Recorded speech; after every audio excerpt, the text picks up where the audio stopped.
नमस्कार, मैं हूं आपके साथ इश्तियाक अहमद और आप देख रहे हैं न्यूज। रुक करेंगे देश और दुनिया की तमाम खबरों की तरफ। रूस यूक्रेन जंग के बीच जो बाइडेन का state of the union address हो रहा है और इसमें बाइडेन ने कड़े शब्दों में रूस पर टिप्पणी कर दी है। और जो बाइडेन ने कहा कि रूस ने यूक्रेन में जंग छेड़कर बहुत बड़ी गलती कर दी है। और वही माना जा रहा है कि बाइडेन अपनी स्पीच में दुनिया के कई देशों से यूक्रेन के लिए मदद मांग सकते हैं।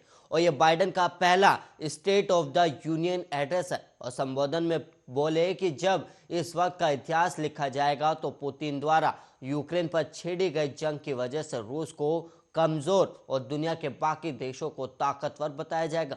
और बाइडेन ने अपने स्पीच में कहा कि इतिहास से हमने ये सीखा है कि जब तानाशाह को उनके आक्रमण की कीमत नहीं चुकानी पड़ती तो वो ज़्यादा अराजकता फैलाते हैं और फिर ऐसा करते रहते हैं और इसकी कीमत और खतरे अमेरिका और दुनिया उठाती है। और इस दौरान बाइडेन ने यह भी कहा कि अमेरिका उसके सहयोगी देशों मिलकर नाटो क्षेत्र के हर इंच की रक्षा करेंगे। और इन्होंने कहा कि यूक्रेनी लोग पूरे साहस के साथ इस जंग को लड़ रहे हैं। और बाइडेन ने आगे कहा कि पुतिन युद्ध क्षेत्र में जरूर आगे हो, लेकिन इसकी आगे उनको बड़ी ऊंची कीमत चुकानी होगी। और वहां यूक्रेन राजदूत भी मौजूद थे।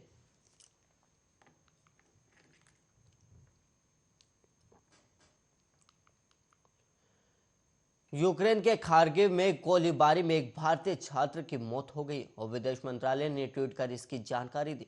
और विदेश मंत्रालय ने कहा कि गहरा दुख के साथ हम पुष्टि करते हैं कि सुबह खार्किव में गोलीबारी में एक भारतीय छात्र की जान चली गई। और मंत्रालय उनके परिवार के संपर्क में है और हम परिवार के प्रति अपनी गहरी संवेदना व्यक्त करते हैं। और उन्होंने कहा कि विदेश सचिव रूस और यूक्रेन के राजदूतों को भारतीय नागरिकों के लिए तत्काल सुरक्षित मार्ग की हमारी मांग को दोहराने के लिए बुला रहे हैं। और भारतीय अभी भी खार्किव और अन्य संघर्ष क्षेत्रों में शहरों में मौजूद हैं। और इस तरह की कार्रवाई रूस और यूक्रेन में हमारे राजदूतों द्वारा भी की जा रही है। और मृतक भारतीय छात्र की पहचान कर्नाटक के हावेरी जिले के नवीन एसजी के रूप में हुई है। और नवीन खार्किव में एमबीबीएस की पढ़ाई कर रहे थे और चौथे साल में थे। और नवीन कुछ लाने दुकान गया था और इसी दौरान हमले में उसकी मौत हो गई। और इससे पहले खार्किव क्षेत्रीय प्रशासन के प्रमुख ओले सिनेहोबोव ने बताया था कि रूस ने खार्किव के बीचों बीच आवासीय से पहले खार्किव क्षेत्रीय प्रशासन के प्रमुख ओले सिनेहोबोव ने बताया था कि रूस ने खार्किव के बीचों बीच आवासीय इमारतों के साथ एक प्रशासनिक इमारत पर मंगलवार को गोलीबारी की। और वहीं इन्होंने आगे बताया कि इस गोलीबारी में कितने लोग हताहत हुए इसकी जानकारी नहीं दी। और इससे पहले उन्होंने बताया कि सोमवार को खार्किव में हुई गोलीबारी में कम से कम 11 लोगों की मौत हो गई थी और कई अन्य लोग घायल हुए थे। और उन्होंने कहा कि यूक्रेन की सेना 14 लाख की आबादी वाले शहर में आगे बढ़ने की रूस की कोशिशों को बाधित करने की कोशिश कर रही है। और यूक्रेनी सोशल नेटवर्क पर पोस्ट किए गए वीडियो में दिखाई दे रहा है कि खार्किव में प्रशासनिक इमारत में भीषण विस्फोट हुआ, जिससे उसके पास खड़ी कई कारें क्षतिग्रस्त हो गई। और इस विस्फोट में से इमारत की खिड़कियां भी टूट गई थी। और ये इमारत के साथ एक प्रशासनिक इमारत पर मंगलवार को गोलीबारी हुई। और वहीं आपको बता दें कि इसमें कितने हताहत हुए इसकी भी जानकारी सामने नहीं आई।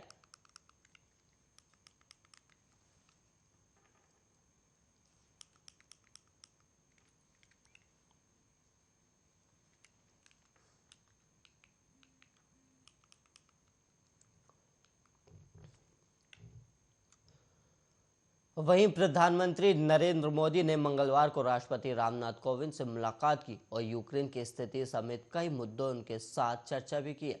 और वहीं आपको बता दें कि युद्धग्रस्त यूक्रेन में अब तक 8,000 भारतीयों को निकाला जा चुका है। और इधर यूक्रेन में फंसे भारतीयों को वापस लाने के लिए प्रधानमंत्री नरेंद्र मोदी ने वायुसेना को निर्देश दिए हैं। और वहीं आपको बता दें कि ऑपरेशन गंगा में भारतीय वायुसेना के कई C-17 विमानों को लगाया जाएगा और भारत से यूक्रेन राहत सामग्री लेकर भी जाएंगे। और यूक्रेन से भारतीयों को वापस लाने के लिए सरकार की ओर से ऑपरेशन गंगा चलाया जा रहा है। और प्रधानमंत्री मोदी ने सोमवार को कहा था कि यूक्रेन में सभी भारतीयों की सुरक्षा सुनिश्चित करने के लिए पूरा सरकारी तंत्र 24 घंटे काम कर रहा है। और इसके साथ ही उन्होंने कहा कि भारत पड़ोसी और विकासशील देशों के उन लोगों की मदद करेगा जो पूर्वी यूरोप के युद्धग्रस्त देश में फंसे हैं। और 24 फरवरी को रूस द्वारा हमला करने के बाद यूक्रेन का हवाई क्षेत्र बंद होने के कारण भारत वहां फंसे अपने नागरिकों को रोमानिया, हंगरी, पोलैंड और स्लोवाकिया से लगी उसकी सीमा चौकियों के जरिए वहां से बाहर निकाल रहा है। और वहीं पीएम मोदी ने 4 केंद्रीय मंत्रियों को यूक्रेन के पड़ोसी देशों में पहुंचकर भारतीयों को सुरक्षित और सुगम तरीके से निकालने में समन्वय करने की जिम्मेदारी दी है। और इसके तहत केंद्रीय मंत्री वीके सिंह पोलैंड में है और किरण रिजिजू स्लोवाकिया में, और वहीं हरदीप पुरी हंगरी में, जबकि ज्योतिरादित्य सिंधिया रोमानिया और मालदोवा में समन्वय करेंगे।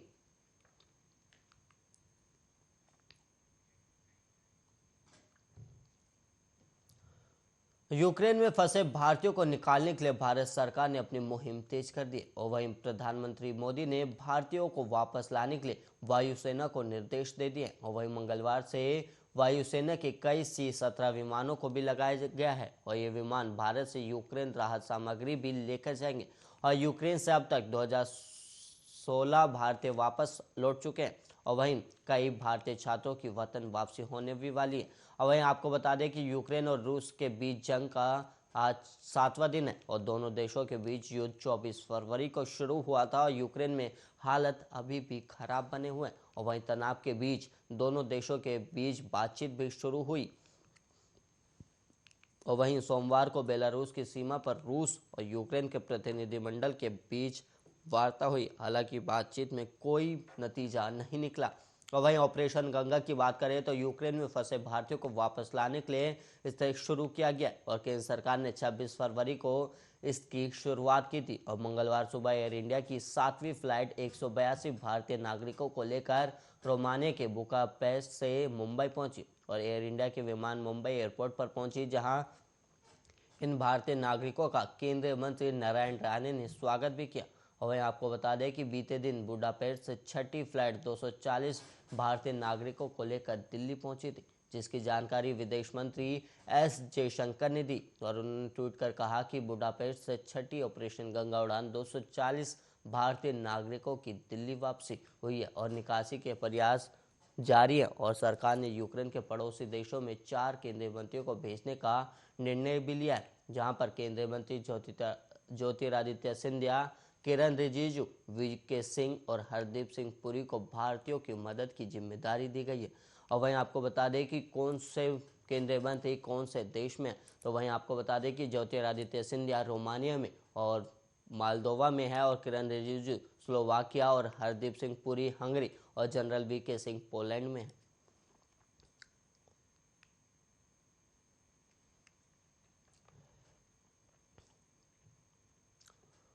वहीं महाशिवरात्रि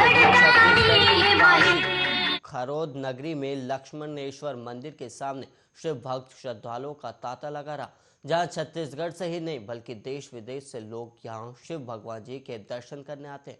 और यह जहां इस कड़ी में छत्तीसगढ़ के शांकभरी बोर्ड अध्यक्ष और कैबिनेट मंत्री राम कुमार पटेल छत्तीसगढ़ के प्रमुख महानदी शिवरी नारायण तट से जल भरकर पैदल शोभा यात्रा के साथ छत्तीसगढ़ के काशी लक्ष्मणेश्वर मंदिर जल चढ़ाने पहुंचे और महादेव में जल चढ़ाकर आर्य न्यूज के स्टेट हेड पप्पू यादव से खास बातचीत की, जहां इस दौरान कैबिनेट मंत्री ने समस्त प्रदेशवासियों को महाशिवरात्रि की हार्दिक शुभकामनाएं देते हुए छत्तीसगढ़ की काशी लक्ष्मेश्वर मंदिर की महिमा को बताते हुए सभी लोगों का आभार भी व्यक्त किया है।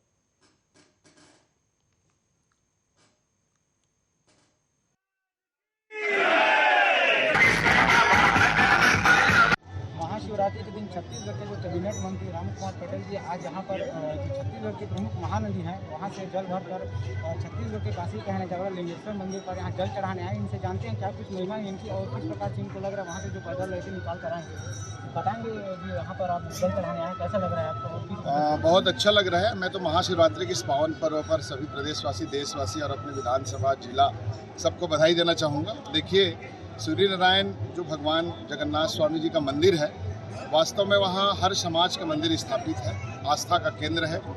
जिस प्रकार से मेरे समाज का भी मंदिर राधा कृष्ण जी मंदिर का 2-2 जगह प्रतिमूर्ति स्थापित है और साथ ही साथ आज महानदी की जो त्रिवेणी संगम है हमारे सूर्य नारायण से, वहाँ से जल भर के जिनको खरौद की काशी नगरी कहा जाता है छत्तीसगढ़ में, और छत्तीसगढ़ सरकार द्वारा इस हमारे काशी नगरी को छत्तीसगढ़ की पर्यटन साथ साथ उनकी विस्तार के लिए जो प्रपोजल दिए गए हैं, जो आज छत्तीसगढ़ में मेन माना जाता है भगवान लक्ष्मणेश्वर महादेव को, तो अपन कार्यकर्ता के साथ आए हैं और हमारे सभी दोनों अध्यक्ष खरौद नगर पंचायत और सूरी नगर पंचायत अध्यक्ष वरिष्ठों के साथ, सामाजिक बंधुओं के साथ मुझे बहुत हर्ष हो रहा है। हर सामाजिक व्यक्ति को एक आस्था का केंद्र में अपने आप को कृतार्थ करना चाहिए और डुबकी लगाने का मौका मिलना चाहिए, क्योंकि काशी भगवान भोलेनाथ की नगरी है। मुझे बड़ा आनंद महसूस हो रहा है। मैं सरकार में आने के बाद मैं अपनी पूरी टीम के साथ, अपने वरिष्ठों के साथ आज भगवान भोलेनाथ का दर्शन किया और सुख शांति समृद्धि की सबके लिए प्रार्थना की। और हम कुमार जी बताएंगे, यहाँ जो मंदिर के पुजारी हैं, उनको भी कुछ कहना था कि यहाँ मंदिर को आगे बढ़ाने की, जो कि छत्तीसगढ़ के काशी माना जाता है, इस मंदिर को आगे बढ़ाने की आपकी जो सरकार है वो आगे क्या कदम उठाएगी? देखिए, मंदिर हो गया, चाहे मस्जिद हो गया, चाहे हमारे गुरुद्वारा हो गया, सरकार और जनप्रतिनिधि का दायित्व है उनको आगे बढ़ाने के लिए। हम उनके हर संभव हर क्षण प्रयास कर रहे हैं। निश्चित रूप से पुजारी का जो कहना है हम माने हैं, और हमारे चाचा जी वहाँ बगल में थे, मैंने इशारा भी किया, हमारे अध्यक्ष भी थे। बिल्कुल सहयोग हमारे हर पल उनके लिए है और सहयोग रहेगा। जिस प्रकार से आप यहाँ पर आ जाए, जिस प्रकार से जो खरौद में भक्तों का तांता लगा है, उन सबको आप क्या कहना चाहेंगे और क्या भक्तों को तो मैं यही कहना चाहूँगा, हमारे सभी सबसे ज़्यादा तो हमारे जांजगीर चांपा और बलौदा बाजार दोनों की नदी तट पर हैं। उधर बलौदा बाजार जिला है, इधर जांजगीर चांपा जिला है, तो बहुत ज़्यादा भक्त हमारे लोकल हैं। सबको मैं महाशिवरात्रि की इस महान पर्व पर हार्दिक बधाई शुभकामनाएं देना चाहूँगा। निश्चित रूप से भगवान भोलेनाथ अवघड़ दानी हैं, सबको भरा भंडार मिले, सबको आशीर्वाद मिले और सबके लिए आशीर्वाद बना रहे और सुख शांति की सबके लिए प्रार्थना। हमारे छत्तीसगढ़ के कैबिनेट मंत्री राम कुमार यादव ने बताया कि जो छत्तीसगढ़ की खरौद काशी नगरी है, वहाँ पर तांता लग गया और सभी को हार्दिक शुभकामनाएं। छत्तीसगढ़ स्टेट है सबसे ज़्यादा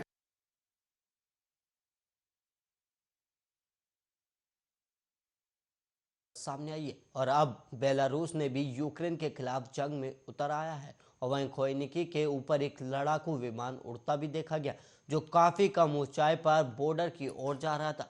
और इसके अलावा दक्षिण की ओर गया एक हेलीकॉप्टर 10:30 बजे देखा गया था। और रिपोर्ट में यह भी सामने आया कि गोमेल से यूक्रेन की ओर एलिगेटर हेलीकॉप्टर उड़ रहे हैं। और रूसी सेनाओं ने यूक्रेन के दूसरे सबसे बड़े शहर खार्किव पर सोमवार को बमबारी भी की थी। और इसके साथ ही रूसी सेना यूक्रेन की राजधानी कीव के और करीब पहुंच गई है, और करीब 40 मील के काफिले में रूस के टैंक और अन्य सैन्य वाहन कूच कर रहे हैं। और वहीं युद्ध को रोकने के लिए चल रही वार्ता केवल आगे की दौर की वार्ता पर सहमति बनने के साथ ही समाप्त भी हो गई है। और यूक्रेन के राष्ट्रपति वोलोदिमीर जेलेंस्की ने कहा कि बमबारी में वृद्धि केवल उन पर दबाव बनाने के उद्देश्य से की गई है। और उन्होंने सोमवार को देर रात जारी वीडियो संदेश में कहा कि रूस इन आसान तरीकों से दबाव बनाने की कोशिश कर रहा है। और वहीं यूक्रेन के राष्ट्रपति ने कहा कि दिन में दोनों पक्षों के बीच हुई लंबी वार्ता की जानकारी नहीं दी, लेकिन उन्होंने कहा कि कीव कोई रियायत देने को तैयार नहीं है, वो भी जब एक और रॉकेट और तोप से हमले किए जा रहे हैं। 6 दिन से जारी युद्ध से रूस अलग थलग पड़ता जा रहा है, और वहीं जबकि यूक्रेन से भी उसे अप्रत्याशित रूप से प्रतिरोध का सामना करना पड़ रहा है। और घरेलू स्तर पर रूस को आर्थिक रूप से भी झटका लगा, और यूक्रेन के अन्य शहरों और कस्बों में भी लड़ाई जारी है। और वहीं जेलेंस्की के सलाहकार ओलेक्सी अर्टोविच ने बताया कि रणनीतिक रूप से अहम और अजोव सागर के किनारे स्थित बंदरगाह शहर मारियोपोल की स्थिति अधर में है। और वहीं पूर्वी शहर समी के तेल डिपो पर बमबारी की भी खबर है।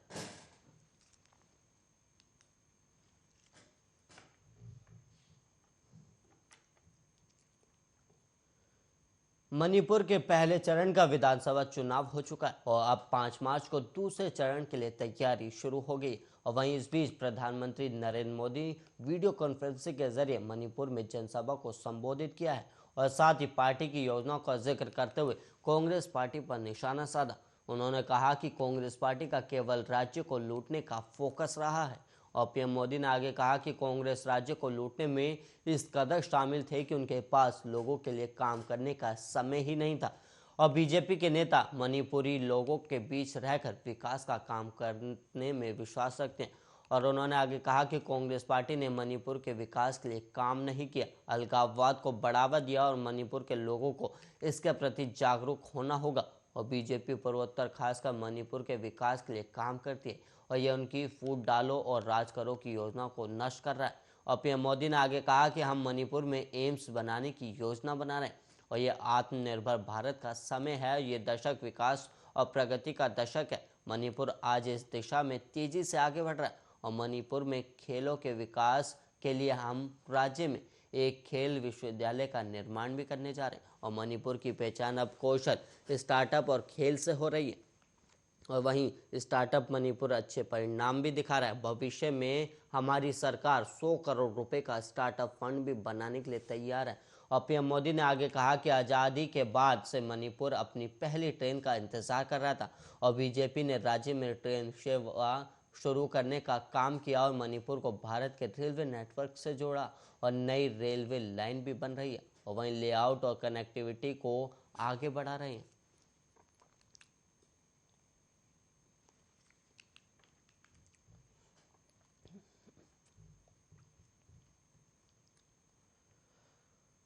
कुछ ही समय पहले दुनिया ने अफगानिस्तान में तालिबान की तबाही देखी और तस्वीरें ऐसी खौफनाक जिसका कोई मुकाबला नहीं। और अब यूक्रेन पर रशिया कहकर और रशिया का कहर बनकर टूट पड़ा है और वहीं यूक्रेन रशिया के इस युद्ध में मासूम नागरिक खून के आंसू रो रहे हैं और परिस्थितियां इतनी खराब है कि यूक्रेन के नागरिक और वहां फंसे अन्य देशों के लोग बंकर और अंडरग्राउंड रेलवे स्टेशन पर रहने को मजबूर हैं।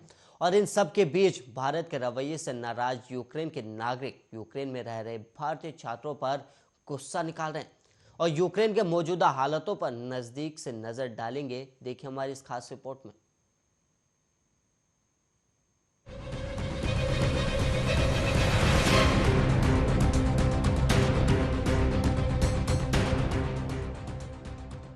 रूस और यूक्रेन के बीच छिड़ी जंग और भी भयावह रूप लेती जा रही है।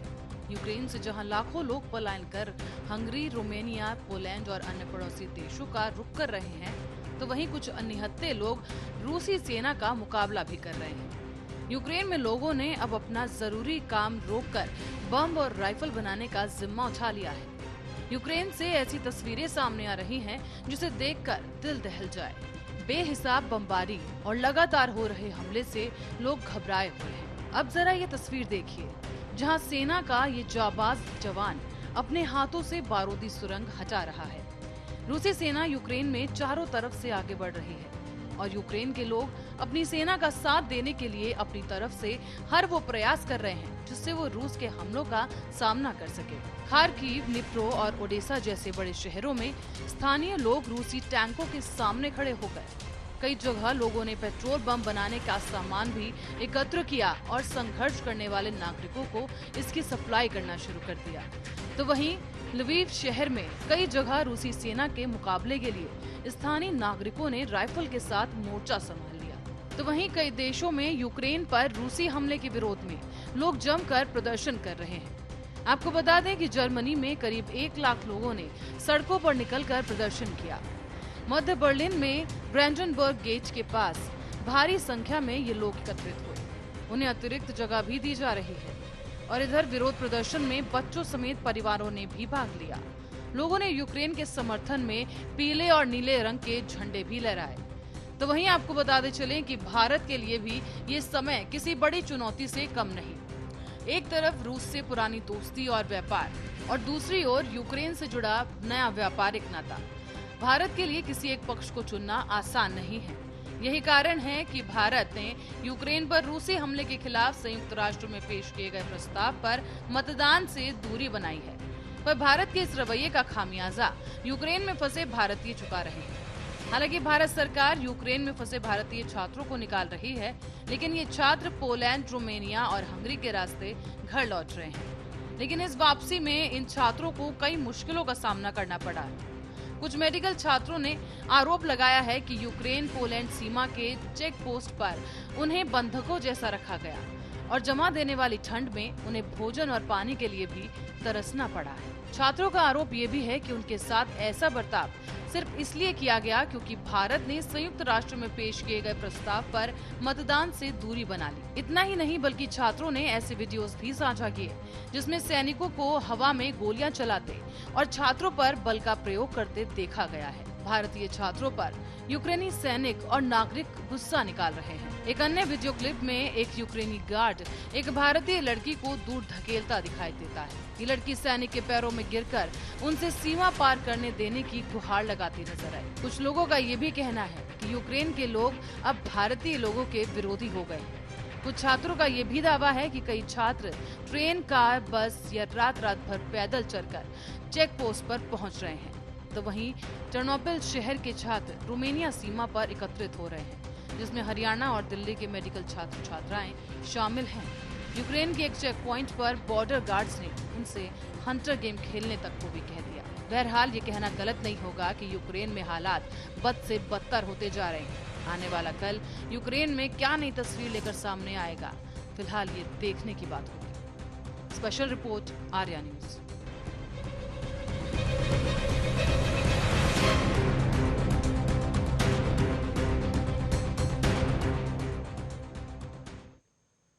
इस रिपोर्ट के साथ इस बुलेटिन में इतना ही। देश और दुनिया की तमाम खबरों के लिए आप बने रहिए आर्या न्यूज के साथ।